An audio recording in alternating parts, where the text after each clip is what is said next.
నయనం లోకమే ప్రశ్న నేనే సమాధానం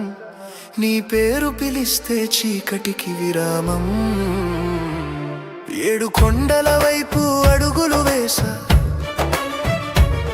ఏ నమ్మకమో నన్ను నడిపే శ్వాసగా చెప్పలేని బాధలతో మౌనంగా వచ్చా నీ ముందే నిలబడి నిన్నే అడిగా ఏమి కోరాలో తెలియదు స్వామి ఏది నిజమో అర్థం